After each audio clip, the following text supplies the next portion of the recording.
Greetings, warlords. Rodge here. Welcome to Saga Thursday, the show all about the skirmish miniatures game from Studio Tomahawk. Joined once again by Mr. Adam. Adam, how's it going, man? Going pretty well. How are you doing? Good, good. So we are getting together here after the big event, so the North American Grand Championship, and it's early morning times, and I'm definitely overcoming some con crud here, so it's going to be some husky, sultry tone. You sound a little sultrier than normal as well. I don't know if it's your morning voice, but it's going to be a good episode here. So, Adam, we rode down together, of course, a couple of Wisconsin brothers bringing the fight to Kansas City, and you were the one who did it and took home the championship. So, congrats on the first place finish, my man. Thanks, and congratulations on your second place finish. First and second, Wisco team. I wasn't going to mention that, but I did come in second, so that was really funny. Just a car full of champions on the ride back, so right. That was really cool. We are going to talk about your experience here today. So the Warbane you chose, why you chose it, practice or whatever, going through each of the games until the final tally. So we're just going to, why don't we set this up first? So which warband did you take to the event, and how did you decide on that? Yeah, so I took the Huns, and the way I decided that, and credit to Stephen Hollowell, he made a packet that was like, I could not find a corner or an angle to like what was going to be the best, whether it was like melee or shooting. Like they all kind of like came out in the wash for the mix of scenarios. So credit to him on that. I was racking my brain all summer. I kind of settled on Carolingians because they were adaptable. There was bonus points for like killing warlords, and javelins were great, and they would always be great forever. Absolutely. Right. Definitely. And so just yesterday, as I was cleaning up after this event, I found my shoebox full of 36 just started javelin dudes that I had been painting up the week of the FAQ when it came out. And the FAQ came up, and I just like cleared my painting table, sat for about an hour or so thinking about it, and then like hopped onto Victrix and bought some like ancient horse archers and picked up the Huns. That was the army that I had played in the summer online league to like much success using the Studio Tomahawk packet. You know, like Huns are good no matter what. I was a little bit worried with some of the scenarios, most notably like from the very get-go, I'm like, what happens if I run into like the last scenario, which we'll get to. The last scenario was like kind of a king of the hill sort of thing. Get to the middle, hold it. And I'm like, what army can I take that can beat Anglo-Saxons on the last scenario? And so like that was always my thinking the whole way through. And I'm like, the slim chance, but what happens if it happens? Can I push past that? So I said, you know what, the Huns can maybe do it, but maybe I just won't run into Anglo-Saxons. So I picked the Huns. Awesome. That's funny. So yeah, the Carolingians, you know, the javelin change, I think most people agree are fair, but the plan would definitely be multiple, double fatigue free or triple shots with that. So we can see, that game plan went awry. So you played the Huns online and had some success with them. So, or did you just basically build the virtual army that you were using, or did you tweak it a little bit? Yeah, I did. I mean, the virtual one allowed you like a 1-point swap and some mercenaries. So I brought some Molosians, but I never played them after the first scenario. So my setup is the whole time was 4.5 points. They allowed a half-point switch. So 4.5 points of warriors, 1.5 point of levy. And I had painted up most of the options for the levy. Mm-hmm. Cool. So you were playing the Studio Tomahawk scenarios for that when you were online. So as you switched to these ones, how did you get a lot of practice games in? So you kind of live in the middle of nowhere, right? Yeah. Being too bold in describing that, yeah. Even I feel like I'm pretty isolated here, but I do have locals in my town I can play against. So did you get a lot of practicing, or not really? No in-person games, and like I my first TTS game was like the first game of like the Winter League or the Summer League round. So I had to like bite the bullet and be like, if I want to get better at Saga, I should probably learn TTS after like 4 years of not using it for anything else. So a few TTS games with some buddies, and just kind of tried them out, and I'd already played with them a lot. This Studio Tomahawk pack, I mean, you're still moving guys around and shooting guys and fighting combats, so it's a little bit different, but not that much different. Awesome. Well, what did you how did you get everything painted then in time? Was it a close call, or I guess when exactly did you make the switch? Was that like first week of September when that came out? I would say whenever that FAQ came out, it was like the right day before Saga Storm. Yeah, the day before Saga Storm, and Saga Storm was my birthday, so yeah, September 5th was when I made the switch. And so I ordered a couple of boxes of ancient horse archers from Victrix. Ordered a Fireforge like Mongol or steppe infantry. Just like plopped their heads on the ancient horse archers, and then I just used some like Victrix, early Saxon warriors for all my levy, because like that's what they say the Huns did. Nobody really like knows what they look like or any of that stuff. But yeah, it wasn't too onerous. And like at this point in my career, like some people are like, I'm gonna get much better at like fine detail painting. I'm like, no, I'm just gonna get it painted with contrast paints, and then I focus more on like the display side of things, like what it looks like with a board and stuff like that. Yeah, so I think for your Fimble winner chat, so you won Fimble winner, I think last year or this year. I'm confused on time passing these days, but you had ripped horses cruelly from other models to give to your Crusaders. So glad to hear that these guys got their own dedicated horses, or was there some horse thievery going on here? No, not for this case. Although some of my kids had like made some, so maybe there was. Okay, yeah. So you're a display board man. Just display board people out there in the community. So, you do big ones for Adepticon. People have probably seen the big Age of Sigmar castle, giant tree, floating islands. Was that kind of the last one? Yep.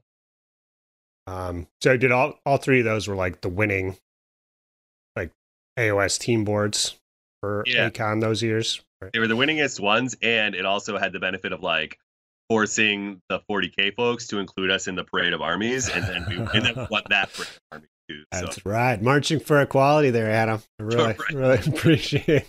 Yep. Fantasy. No longer second class citizens. Yeah, it matters to those folks. Yeah. So it's funny. So the event included this.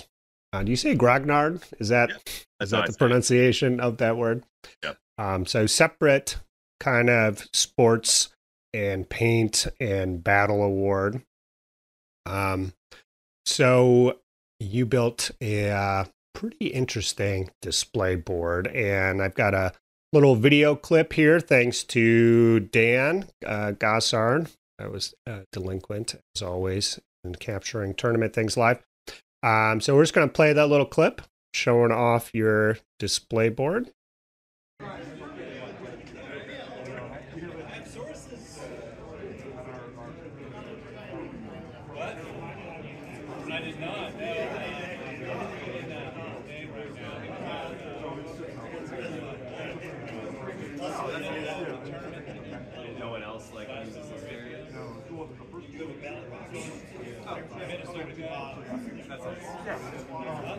Yeah, so it's just like, 3 chambers. I painted each one like as a backdrop.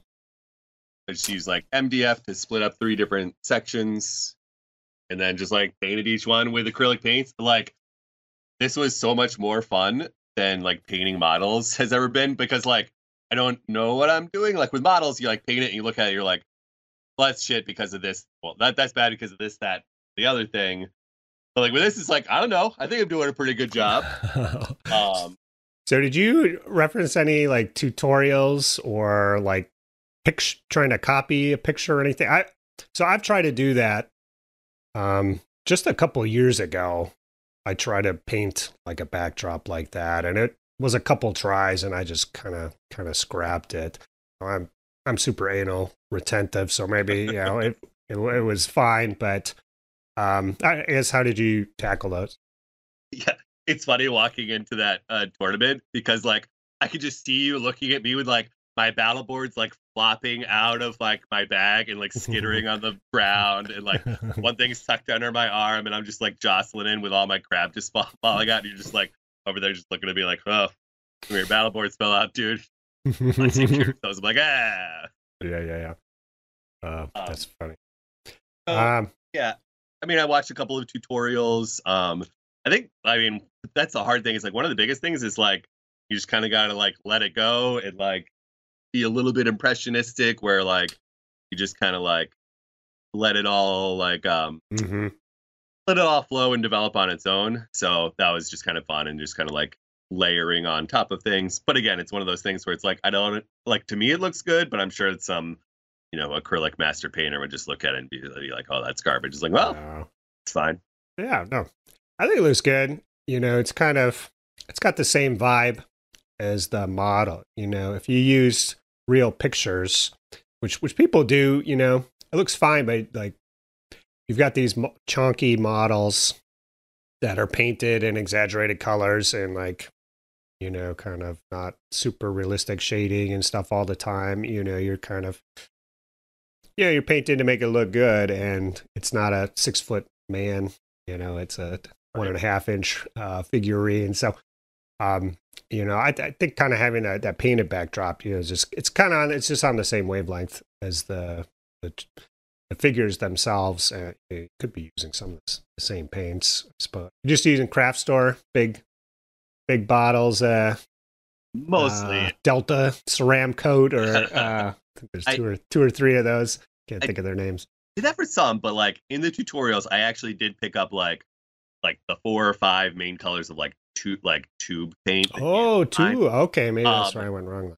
Because like a lot of it was just like, I mean, with us, it's like we buy the exact color that we need. But for them, because things like shade and blend into themselves, like it was a lot more just like, hey man, you're gonna get a lot more out of this if you just try to mix your own colors. I'm like, cool, I'll give that a shot. And I like it. Okay, cool. Yeah, that's pretty awesome. So yeah, you kind of had the, people saw as I was going around the little Saga battle board abilities kind of being represented. Obviously lassos, you could put down some lassos. There's like envelopment, some of the abilities I think really could be translated really well into a visual component. So I thought that was a good idea. Yeah. What was the hardest one? I'm sure, what was the hardest one or the last one? You're like, what am I going to do for this one?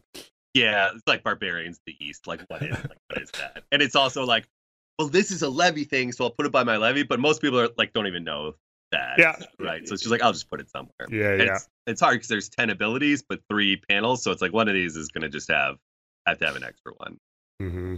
But again, nobody noticed, cares. So you just. Well, you could have even left it off. Nobody would have noticed it either. But no, Joe, you can't do that. Oh, that's true. I would have busted your chops, so you're right. Okay.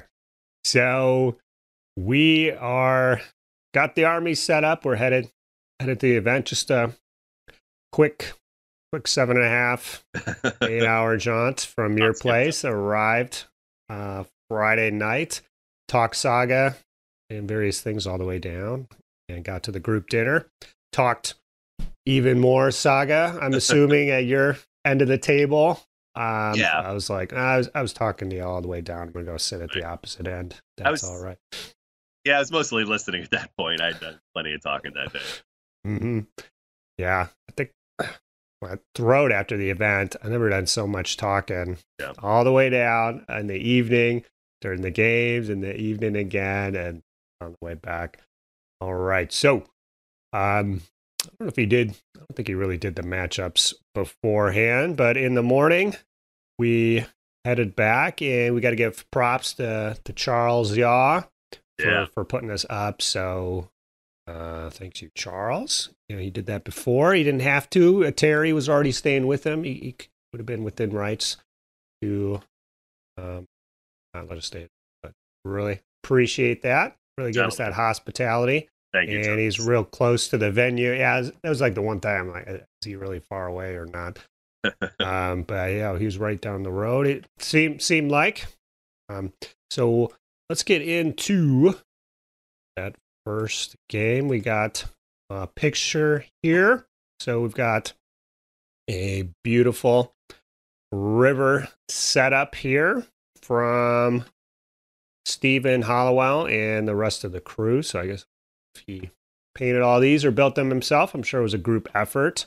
And we've got these nice 3D printed bridges, I believe, and these are resin or 3D printed rivers as well. But so this scenario was get your boys across, and if they don't, they will die. So I got a picture here. It looks maybe before you're completely set up, maybe your opponent is setting up, or is this the end of the game, or what's going on here? This is roughly the end of the game. The game only went I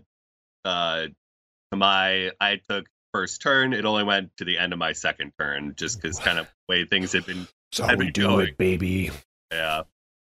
So this is an in progress shot. For this scenario, I had been this is the other scenario that I've been racking my brains about the whole time, because it's like, how do you get across? Because these scenarios are always tricky, and I appreciate how they bend everything around, because it's not just killing.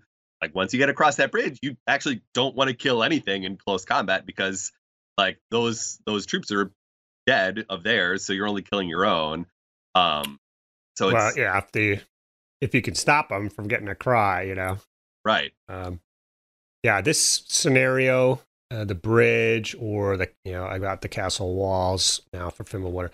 Right. Just a great, it's just a good scenario. You know, if you're a tournament organizer and can manage to get some rivers, scrounge them up, and play Terry's event back in Chicago. I think some of that was just cardboard stuff, but it's just a really fun scenario. It's really different, but it still feels like Saga.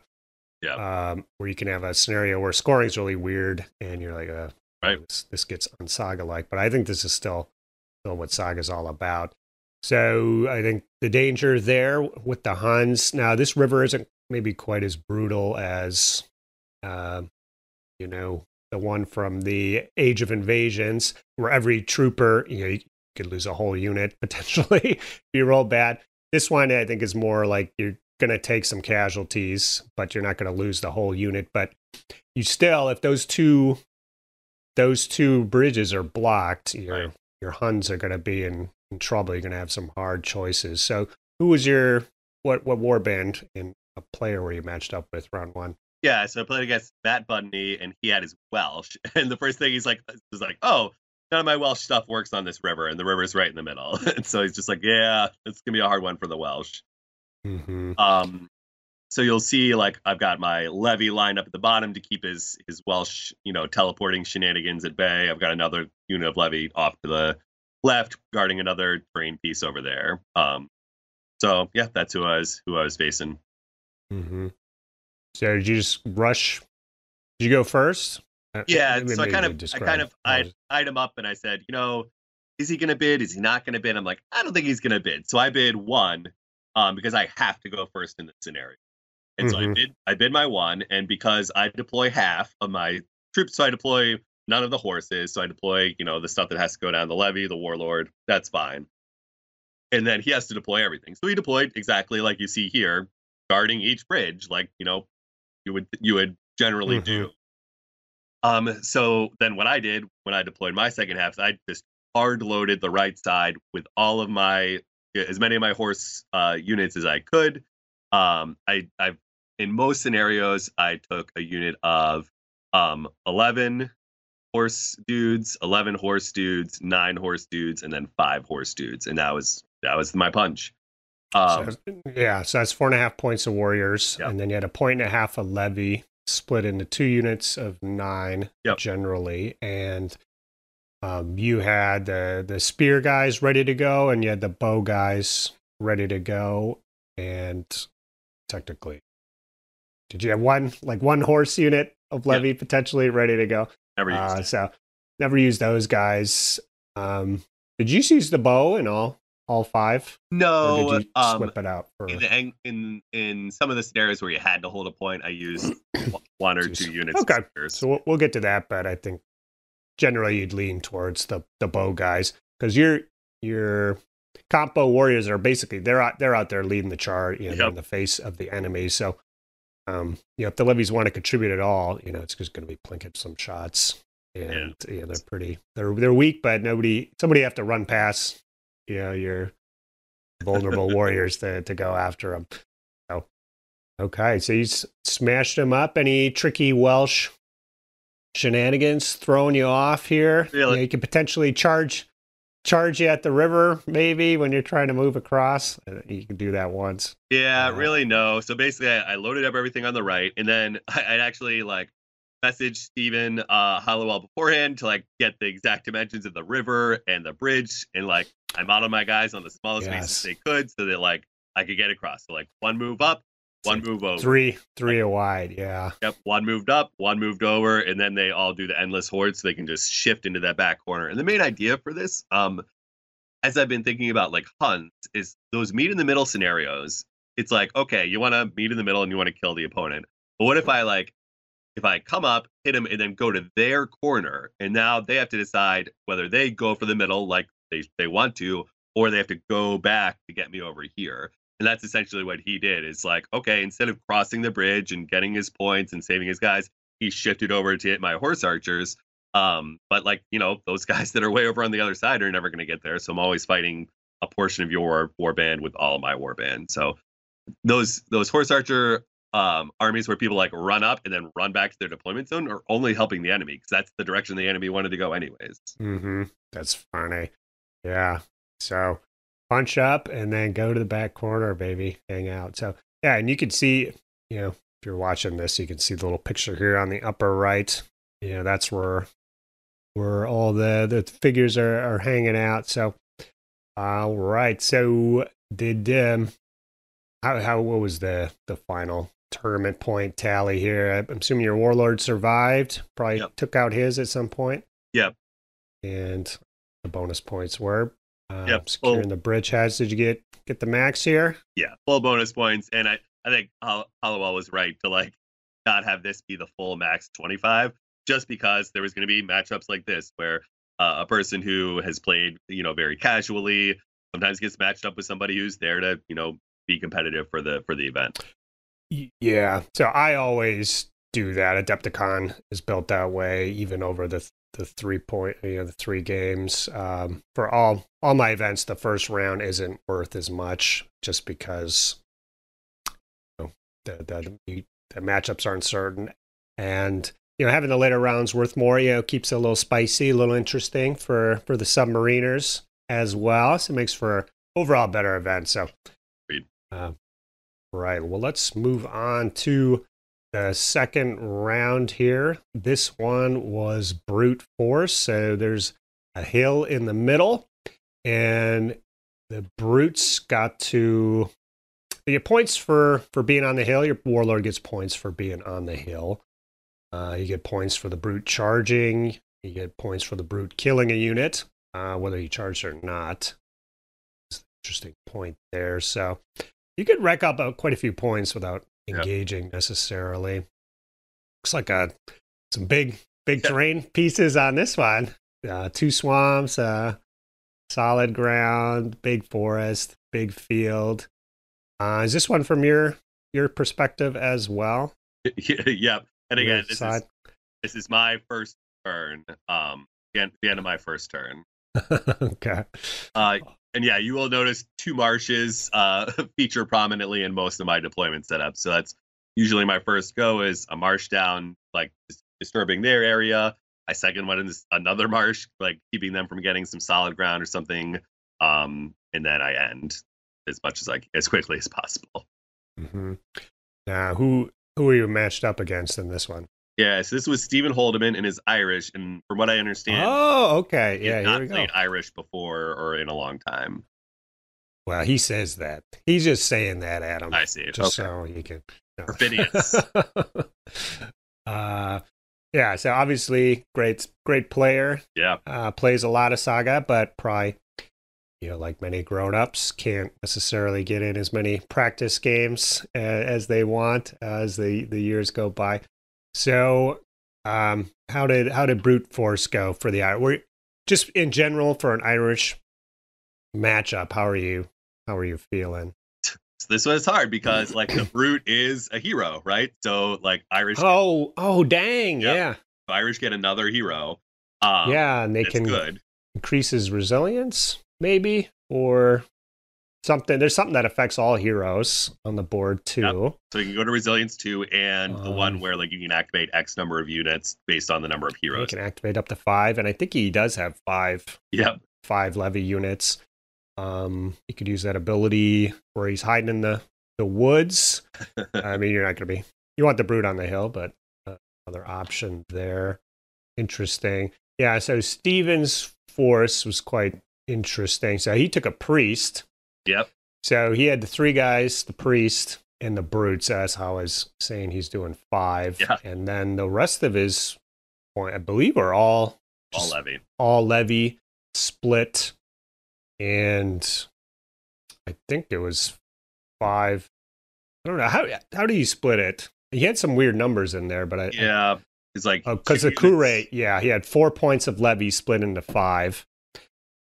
So he had javelin, I think 3 javelin units, and some were 10, and then I think 2 slinger units of 9. That's how he played against me, and it didn't look like he had necessarily models to swap around. So maybe he would have wanted more slings or less javelins or vice versa. He was just using what he had here. And so he probably, I don't know, he gets that brute, but I'm assuming he probably would have wanted a different scenario. It's something where he can hunker. Didn't look like he had a lot of places to hide out here. Yeah, so I would say me bidding to go first. I'm pretty sure I bid to go first. Allowed me to win the terrain game in a lot of ways. So we got one piece of terrain that was favorable to him, and I think that did a lot to dictate his deployment, which then dictated the whole rest of the game. Mm-hmm.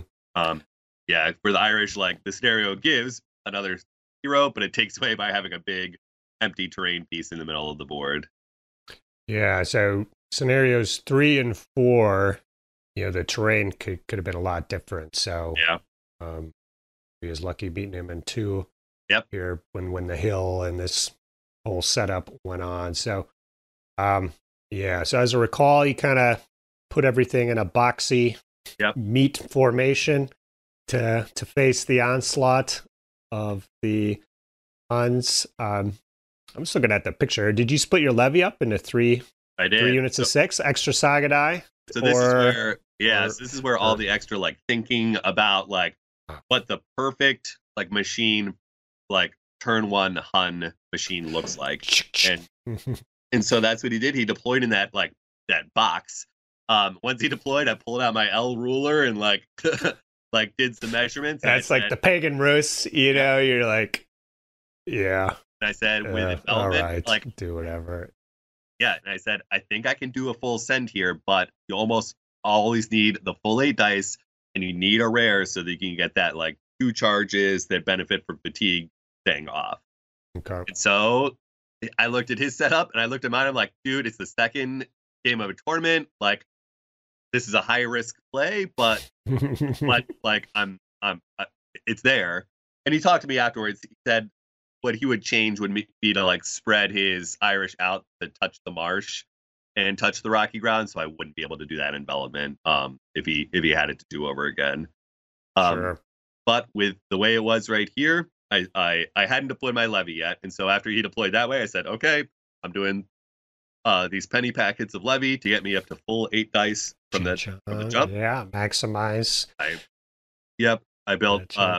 I put an extra guy from my 5-man unit of horse into one of my others to make it a 12 horse levy or 12 horse warrior unit. And then I went, I moved everybody up. I had to move 1 unit around the the side. So that's like closest to the marsh there. Drew my L ruler. I think I hit like 5 or 6 of his units to put a fatigue on it. I did. I got all of the things that I needed to. So like I got at least 2 uncommons and at least 1 rare. And then I think I might have even gotten Rain of Arrows to get like the bonuses and like recharged it with like a rare. I threw a fatigue down on one of those on a front levy javelin unit. So now they're up to 2. Then I charged in with my big 12-man unit, and I just even before I charged in, some of my like incidental plink shots, I was hitting like 4, and he was failing all 4. Yeah, so those, people have heard me say usually, can be those first few shooting volleys that really dictate the game. So I think you had a lot of hits or whatever, and I think 2 times he like failed all his saves. Yes. So you could have shot 2 times, and he made all those saves, and then you're like, oh, okay. Well, I'm going in anyway. The result, might have been a little more drawn out, but I think just that makes sense. Just getting in there, engaging the levies. I ended up playing him later, and that was kind of my plan too. He could shoot the hell out of you, but just getting in there, getting the job done, and it sounded like game was pretty. Another quick one here. We kept playing, but so I charged that unit levy and wiped it out, and so that spreads fatigue on every unit here, which let me charge this other unit, which now had 2 fatigue on it, blew that levy unit up. So everybody here is exhausted on his turn 1, and he's lost 2 of his dice. Oh, and after I charged with that central unit, I had a clear shot on his warlord, and I took it, and I got him because his warlord was exhausted. Yeah. Just one, I'll do it. Yeah. Yep. So he's down his warlord, 2 full units of levy, and everything except like 1 unit is exhausted on his first turn. But like credit to him, he like played it out. Figured like his priest cleared the fatigues on some guys. His cure like cleared their fatigues and did some javelin shots. He had a unit like he made me work for it. Yeah. So kind of how the board would see kind of work is you're kind of delivering these massive hits. But you are exposing yourself. Your units are ending with 1 or 2 fatigues. Yep. There's compo warriors just hanging out next to the enemy. So it's just whether you can deliver enough damage so the counter punch, is kind of brittle or collapses. Yep.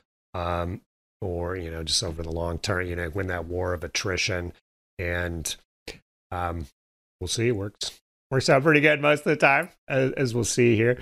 But yeah, nicely done. Yeah. So going up against a Saga vet using a pretty darn tough army, and worked out for you. So nicely done.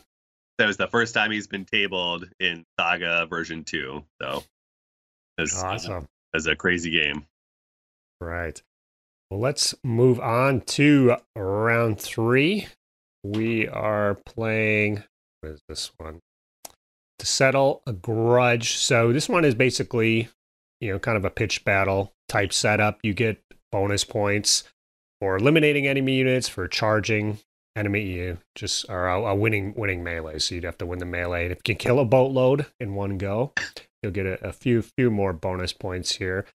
So did you put that hill in the middle there? I think that I did, yeah. Okay. Yeah, that sounds right. A couple big terrain pieces again. Yeah, people doing their best. Oh, we got all 3. We got them all here. The big hill, the steep hill, the big field, the big forest. Somebody knew their business here, trying to slow you down. Who are you matched up against? Yeah, this was Joe Durkop, and he had his Saxons. Maybe they were, is it Germanic people? So I think it was Germanic peoples, but I don't know. Did he have mounted guys, or were they all foot? I think he could have had mounted, but he decided to go foot. Yeah, unclear. He's noted as Saxons on the results, but I swear that he was doing Germanic peoples. But if he doesn't take any horsemen, there's really no difference. So probably maybe went foot to if you had the option, you closing ranks and withstanding shots a little bit better, perhaps. So how did this one go? Are you afraid of the Yeah. Saxons, Adam? So and he went back and forth on like mounting his warlord and his personal champion that he had. Okay, yeah, he was definitely playing the peoples, which I think is the right call. Getting some speed here. Yeah, it's kind of like, he's got to decide if he's going to go first and bid for the first turn, Right. and the consequences if he doesn't get the first turn. Or so he decided to go foot sluggers, or maybe he don't. So did you bid for first again, or?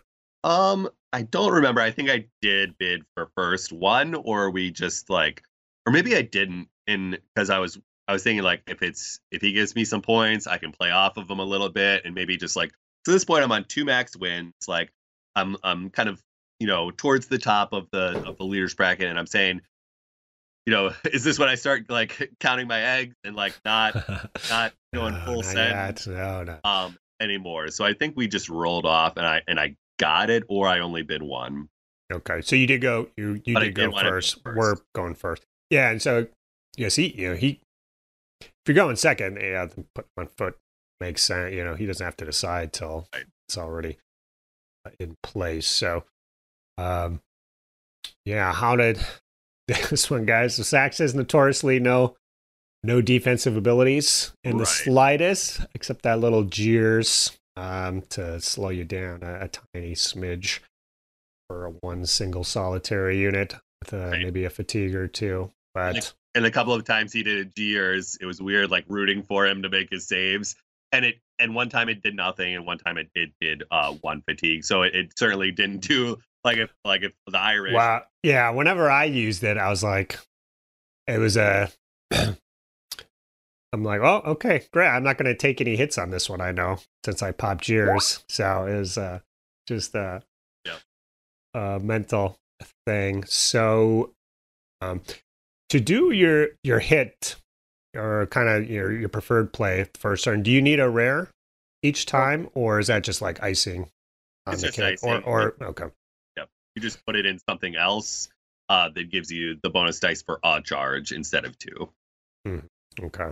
So, yeah, this was an interesting one. So, like, my horse archers are right up against some of his warriors. He had a 6-pack of Hearthguard, and I think I shot it down to 3 right off the bat. And then kind of isolated over in the corner is a unit of warriors. And then he's got some bow levy in the middle. And this is kind of an interesting one with his bow levy, because in this picture, the bow levy are between his big hitters, right? His warlord and his personal champion. Between them and my like units that I've left flapping out here. So this is after my turn 1, like where my units are left, and the fatigues that he's got on with those red explosion markers. So I'm actually flapping in the wind a little bit here, but it's because those levy kept him from really coming in and hammering my units home. Just like physically they were in the way. Yeah, they just didn't have. Yeah, because you could see. Between the personal champion and the warlord, where he could kill a lot of models, and so on his turn he like doesn't actually killed a bunch of stuff and like not lose anything. So like you have to come in again, finish those guys off. Maybe they're probably fatigued up, or maybe he's got fewer queued up. So it's not. He kind of clawed back potentially without losing a single figure, maybe between just those two units. You could see it. I don't know how many Saga dice he has at that point, but they can definitely do some damage. But interesting. So you just didn't have that extra uncommon, or we obey, or something to get him out of the way. So what he did is he charged in the Saxon warriors that I had killed 2 or 3 guys out of. He charged in those 7 and did the Saxon thing and just like beat me up bad. Just a mental moral victory there. Whether I'm going to kill a boatload of guys. Right. One of the benefits of having large Hun units is they give it right back. So I, almost or completely wiped out that unit, but he completely wiped me out. But he's spending the dice, right? But then he actually had to charge his levy bow in to like clear way for his other guys to like of get in there too. So it was just kind of like what you said. It's like a kind of a herky jerk turn 1 for him, responding to my like big turn 1 that kind of set the tempo for the rest. And like a lot of people, and so after his turn 1 and after my turn 2, I came back in, fatigued up some of his guys, hit him up pretty good. What he did, and he kind of talked about this afterwards, like maybe I shouldn't have done this, but he just kind of retracted and rested. So he spent a turn moving all of his guys back and resting them. Yeah. And it's just like, yeah, I think with Hun, no matter what, you just full send. And the next turn, that's what he did. Is he actually just like sprinted his personal champion over and like blew up another unit. It's like, yeah, I think that's what you got to do. You can't kind of pull back and like lose slower. You got to go out there. Correct. Yeah, you're going balls to the wall, and like you're kind of forcing your opponent to do the same. Yep. And people, that's uncomfortable in the game. Aside to like, if you're playing a veteran or something, you're like, people don't like having the game decided, by the end of their first turn or first half of the second turn or something, and potentially, will do unfavorable things just to like postpone that decide. But they're actually, just cementing their fate by the lack of hubris. So that's cool. Yeah, so he kind of figured out probably what he needed to do, maybe a turn too late. So well, that's cool. It looked like he was making a little bloodier maybe than some of the prior matches here. And so at the end of this game, he had his warlord left, so I had gotten everything except for that point. Oh, that's victory there, keeping his warlord alive, slowing it down a smidge. Yeah. All right. So at the end of the first day here, how are you feeling with the 3 games? Feeling real good. I don't recall how many points ahead I was, but I had some number of points ahead of most of the field. And so again, I'm just kind of like counting my chickens and be like, let's just kind of make sure that we get through all of this. And like one of the main reasons why I made the display board is like I'm hoping for either the Grognard or the champ. So like I need to make sure that it's padded either way so that I can cross that finish line. Yes, come home with something. So so the way it worked out was essentially they had it's public knowledge with the little shields they had going on. So there was a little sidewall, so you could kind of track your progress, see the results of everybody. So, Adam's shield was way out to the front, and there were some shields behind, so you could see who you're going to be matched up against. But I think essentially there was 2 Anglo-Saxon players who matched up and drew. Yeah. And so they were out of contention to the other guy who had won 3,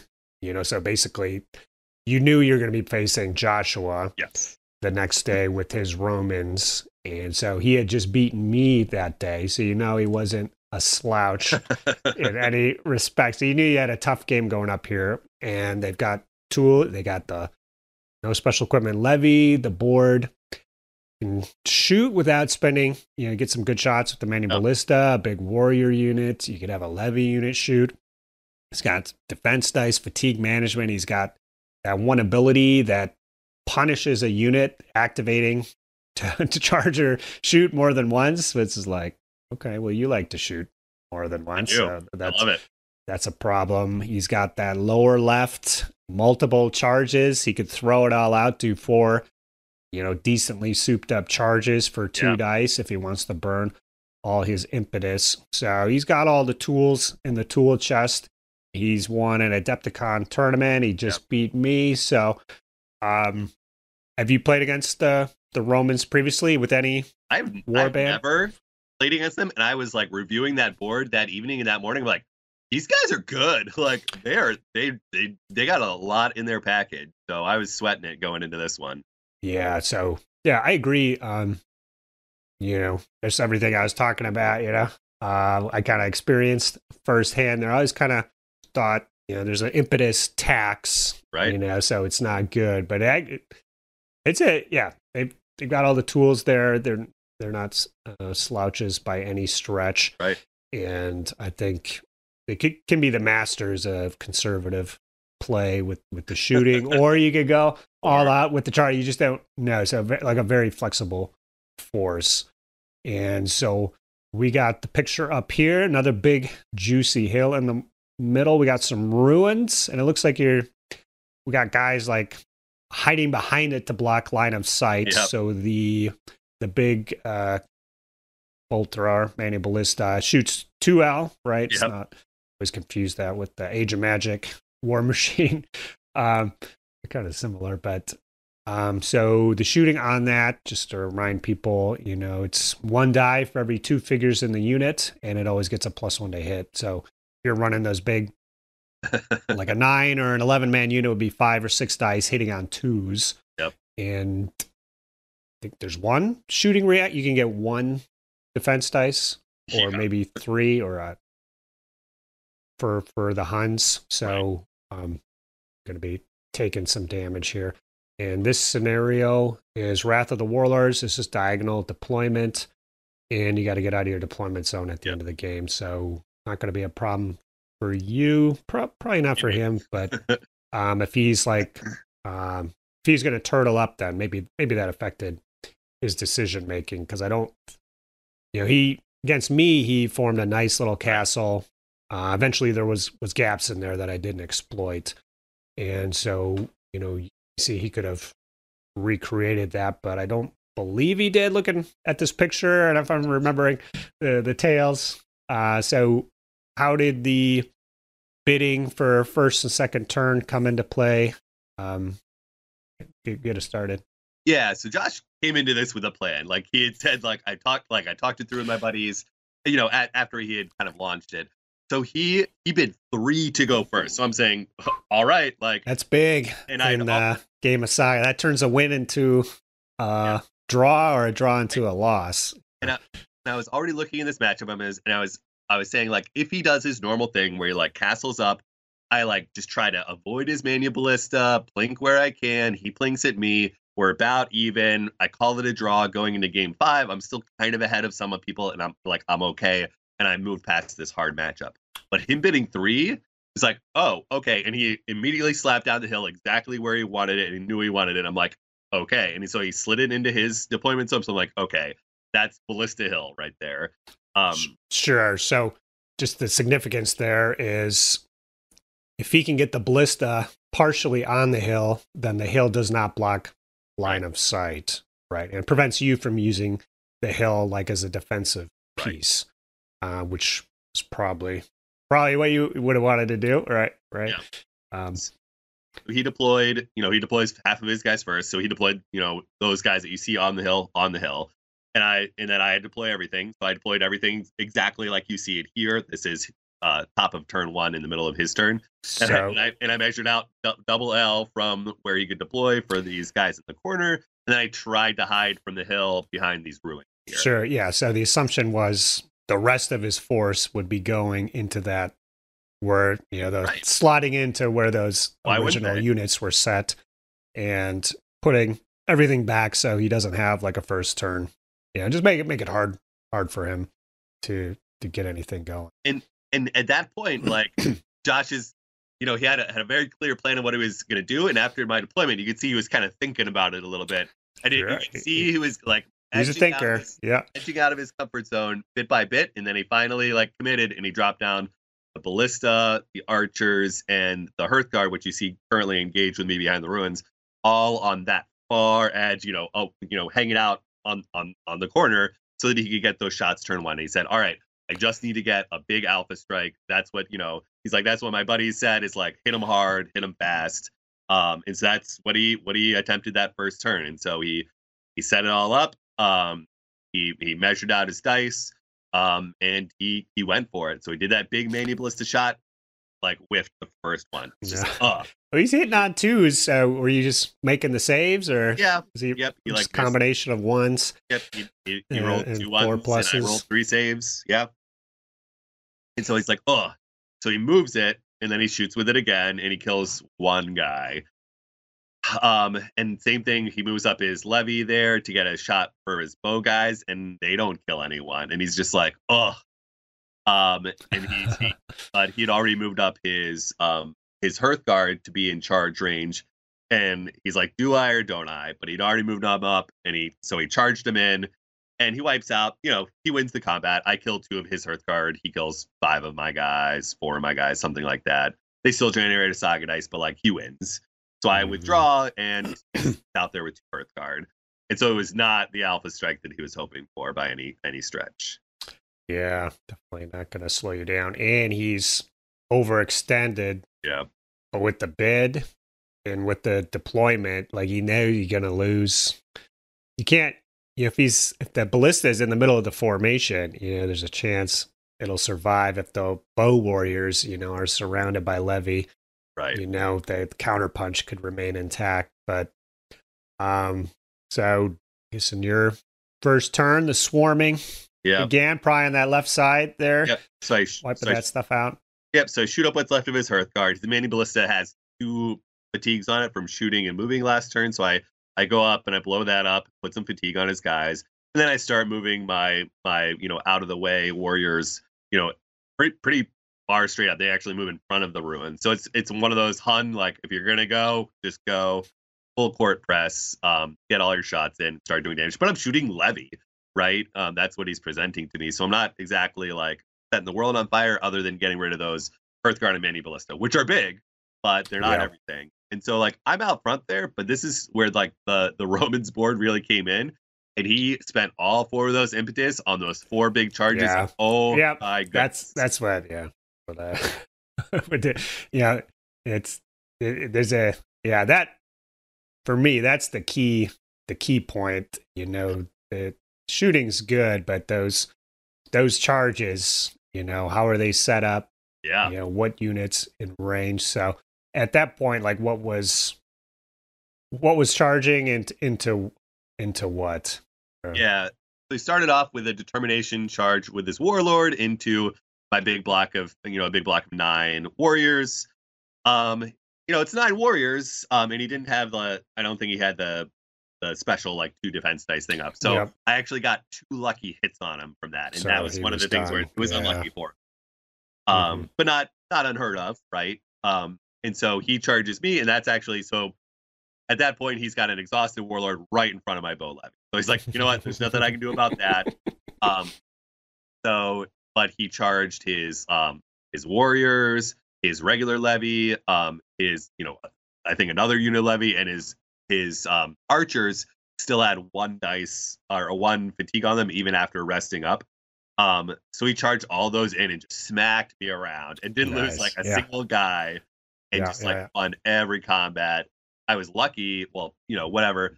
I used one of the Hun abilities to put a fatigue on before an activation and actually canceled archers. You can stop. Yeah. He's coming in with two bonus attack and defense dice. Warriors. You can still come in with another dice later, if you want, but at least you're not getting the bonus. Yeah. So full credit to Josh. Like he looked at what was a difficult situation, and I saw the set on his face. He's like, "This is the path forward that I have to take," and like it's a little bit risky, but like I just have to full send it, and he did, and it put me on my back foot, and it made it a game again. Awesome. But then after that, like we're both kind of pretty exhausted, and so he's got the action. He's coming at me. He's got a lot of the big plays. Some of my guys are like depleted.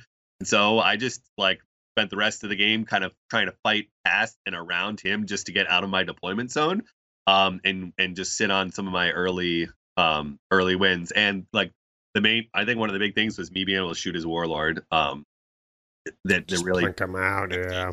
So yeah, cool. So it's another not quite max or like one-off max win, just because I didn't get to that next bracket of slaughter points, but I had gotten his warlord. My warlord never died in any of the scenarios, so that really helped. I think this could have been the one, maybe. He's hanging out a little bit. Awesome. So, I think Josh, he was ahead of the curve. He knew he needed to play differently. Yeah.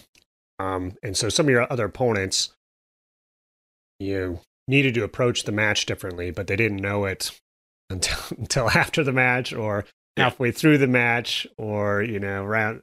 They're getting closer and closer to realizing that they need to play a little differently. So Josh knew he needed to play differently up front. Maybe the decision kind of the turtle ain't we might be, if you had Turtle built his castle or whatever, we could be sitting here saying it didn't work. He needed to be more aggressive or do something different on his first turn. So, but yeah, definitely give props to him playing differently and throwing it out there, trying to make it happen, going for the win. He could have tried to just seen it through with a draw or something. He threw it out there. He wanted a game and tried to make it happen. So yeah, good game.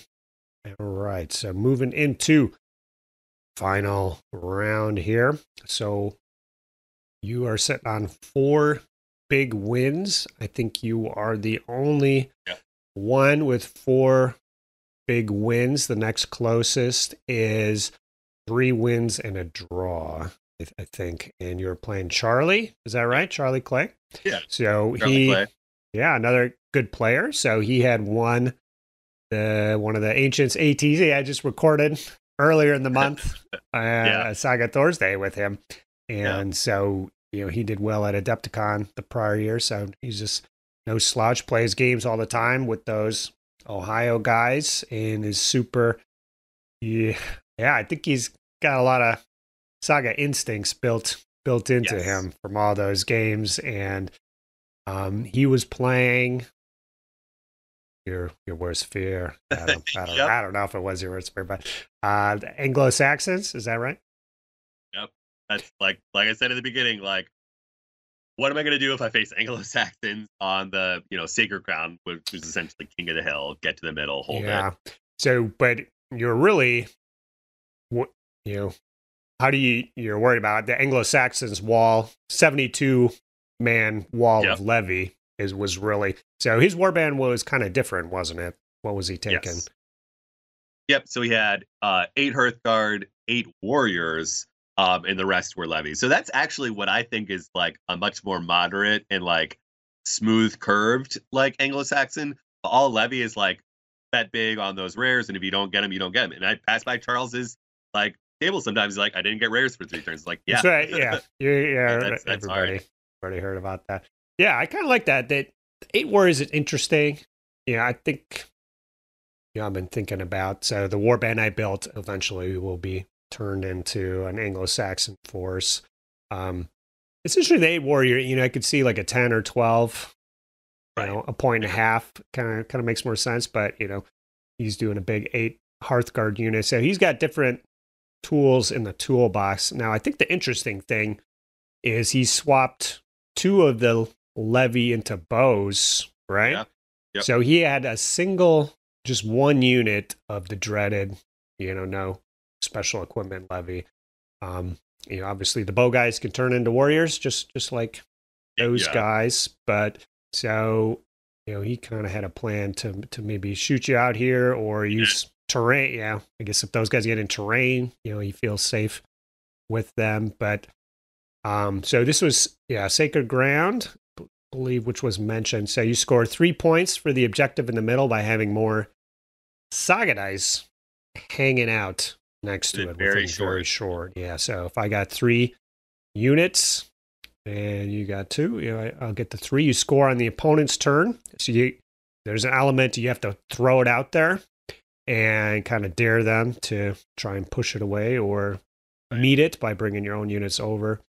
The terrain piece for the other guy, you'd score 2, and then the one on your side, you didn't think you scored points for, but you controlled it even if you didn't have a unit there, which could come into play. But how did it work for bid and first turn here? Yeah, so I think he bid 2 to go first, and I was still just like, going into this, I was 14 tournament points ahead. We could see, your shield was a significantly further ahead than the next closest shield. So you had a good margin. So I did the math on it, and it's like the mantra that I had in my head was hold 1 point at the end of the game and keep your warlord alive. If I can do that, like I can still squeak out, even if I lose this, I can still squeak out the whole thing. I mean, I was playing to play a game and to like go for like a draw or a slight win, but I certainly wasn't doing a full send potential catastrophe situation. Yeah, so So yeah, did this color Charlie? Guess we have talked to him, but so he needs like a full max. He needs like every point, Right. and to deny you every point. So maybe some of his gameplay. Maybe he was going for that, or maybe he wasn't. But if he really wanted to win the event, he just had, you were so far ahead, he had to go balls to the wall to have any sort of shot at all. So he bid to go first. Is that right? Yep. So I think that's right. And it was difficult for him because he thought that he scored for his own, because in some Sacred Ground scenarios you do. So he maybe protected that a little bit more than he would have, but it's hard to tell, who would have done what. And maybe I rush up and take his. You could, yeah, you could. But he did an interesting thing throughout the game where he would shove his levy up and like overactivate them to get them into my field and shoot a couple of times and force me to either use the fatigue or don't.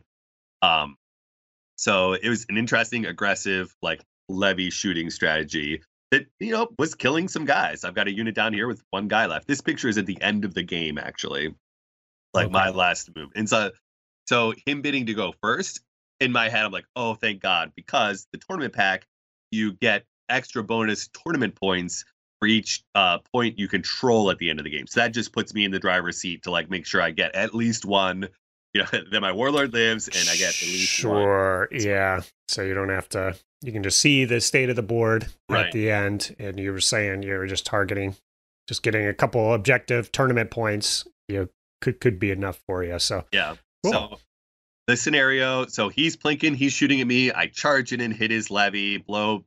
He's got 2 levy left here by the ruins that he's got up here. So I blew that unit up, but then his other levy, so we're just mixing.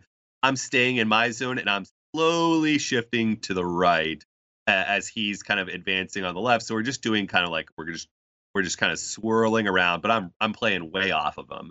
I'm staying way back. I'm taking a few shots. There were a few turns where I'd killed like a Hearthguard. And it's like, that's fine. I'm not losing anything. I've got my 2 bid points, but he's racking up every single turn, turns 2, 3, and 4. He's getting those 3 points off the middle things, which I knew was going to happen with Anglo-Saxon. I said, I just give it up. I shoot. I try to like win it back other ways. And that last turn, since I go last, I can deny it to him pretty much no matter what, because I'll still have a bunch of guys left and they can rush in. And that's what you're seeing right here. So he actually had 3 units. He had his Hearthguard, his Warlord, and a big unit of Levy there on the point. And I had to do math for quite a while to figure out how to get my Warlord, my Levy, 4 warriors, and a big unit, all just touching within very short to deny him those points. But you can see here at the bottom of the picture, I have 1 warrior left in this unit, and he has 1 levy left in this unit. And it was one of those where we each had shots at each other at the end of the game. A couple planks, yeah. He missed his, I missed mine, and we added it up, and it was a draw. Okay, yeah. So if somebody had plinked one or the other, that's probably 1 more point, or 1 more for a destroyed unit, pushes somebody over the top. Right. So cool, interesting game. Yeah. So this is Grand Championships. This is the kind of play people are expecting, at this point. So yeah, cool game. It'd be interesting, if he had 4 big wins and then you had the draw, it would have been very different. Or if you guys were meeting in round 4, a different scenario. But just that kind of the lay of the land would have created some very different games. But yeah, it sounds like Charlie kind of knew what was up. Maybe taking those bow guys. If you thought you were going to turtle, that was the way to do some damage to you at range, and he did that. So.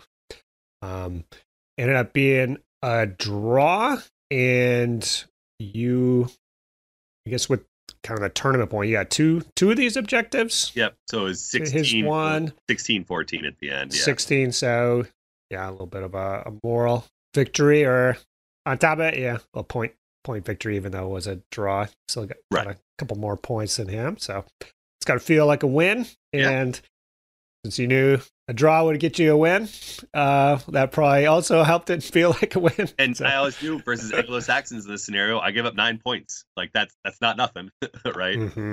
So I'm just happy that I squeaked that out. Okay, so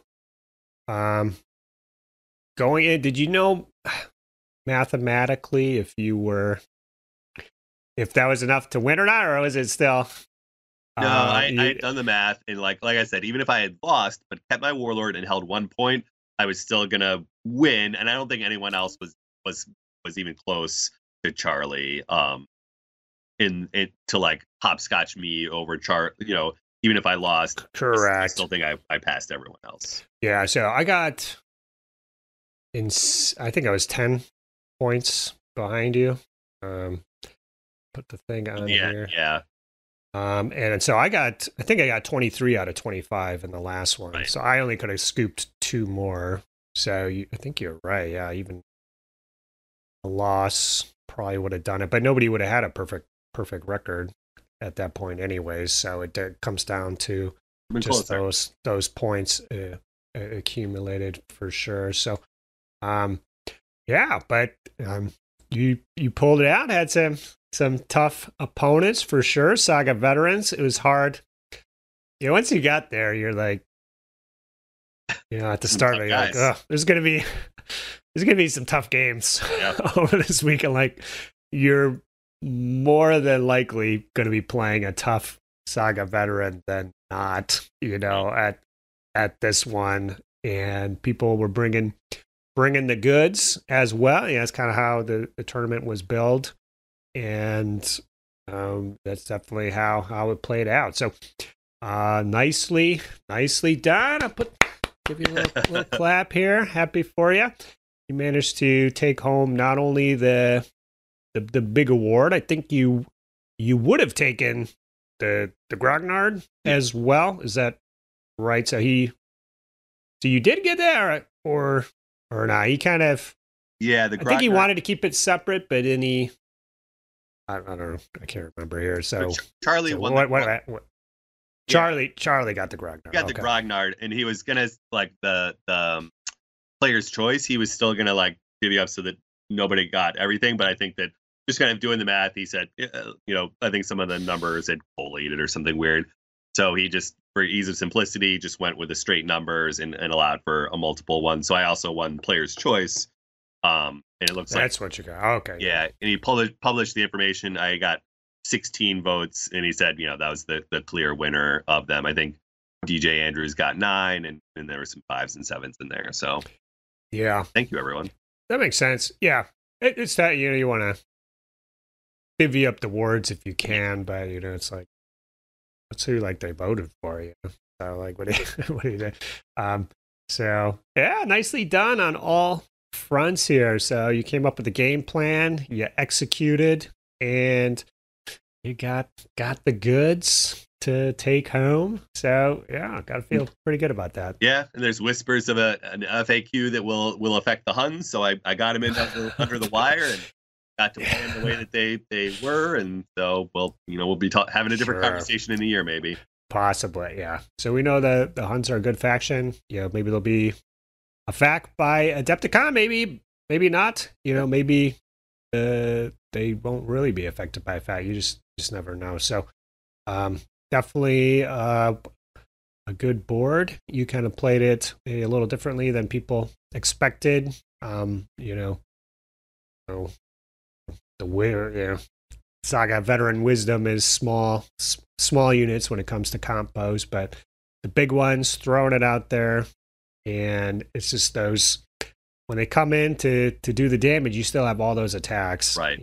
So you're going to get another good hit unless they use your fatigues to increase that. Yeah, it's kind of like a win for you, because they're not killing as many guys. Yeah, most people have in their head that the Huns are going to run up and run away. And when they run up and stay in charge and shoot and hit, and then you're all fatigued and you've lost a few Saga dice, you're like, and like you said, I didn't want this game to hinge on turn 1, but here we are. Mm-hmm. So, yeah, that's cool. Somebody to play against these Huns, kind of the way that you were playing them. Is there something you were worried about that people would do that never really happened, or is it just kind of it's going to turn into a slogfest? Yeah. kind of deal, or I think the yeah. most worried I was against Josh's big alpha strike and like coming in at me hard, and against Joe Durkop and his Saxons, like two really aggressive boards that can get across there and hit hard, and I don't really have much of a defense against. And so being hit before you can do the hit. So it sounds like not every warband can do it, but if you have the capability, definitely bidding, trying to get that first turn if you can, and to deliver something, at least slow it down. You know, the units you send across, will probably be lost, but if you can knock down 2 Saga dice and you got some cleanup work before you can move across, you got kind of a fair game at that point. You want to take the full operational might, a fully operational Hun warband. As the Huns hinge on having 3 good like Hun units, so if you can blow up one of those, now they have 2, and that's a third of their combat power, even though it's only a seventh of the units that you have. So and like I did not get out of all of these games unscathed. There was certainly like the clapback. Sure, yeah. Hit me, and I'm taking 11 warriors off the table. I'm saying, okay, yeah, that's fine. That's good. Yeah, a little moral boost for the opponent on their turn after the shellacking. Nicely done. Yeah.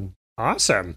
So you are the champ 2024. Yeah. And was Fimble winner 2024. Yeah. So you won the two-day events in the American Saga this year. My man, congrats. Thanks. Yeah, I picked up the Summer League too. It's been a good run this year. Nice. It runs out. Okay. So I think people will be happy to know that for Adepticon, you'll be playing in Age of Sigmar teams on Saturdays. Is that the plan? Yeah, I think it's Saturday and Sunday. So I'll get some Saga in, and then I'll shift over. We make a big display, and it's a big, team thing. So not as big an Age of Sigmar, but I get a little bit of both. Yeah. So you'll be there Thursday, Friday, maybe Saga.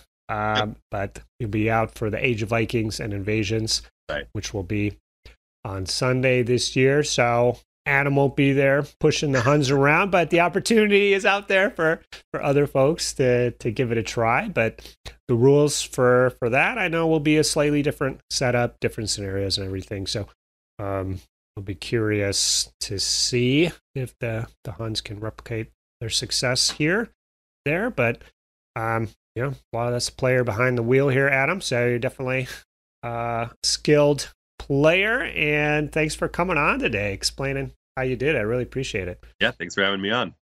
Thanks for driving, buddy, on the way back. Victory bus. Slog there. That was a little rough after dropping.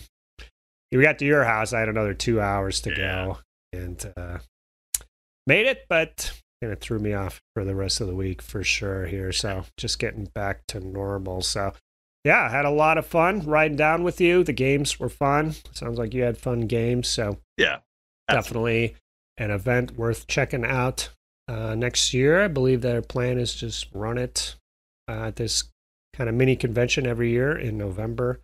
And so before we move on, I do want to thank Sean, Patrick, Mitchell, Scott, Frank, Britt, DJ, Robin, the rest of the Saga Thursday patrons. Adam, you are a patron. I am. Last time I checked. And Adam T right here up front here. So thanks for the support.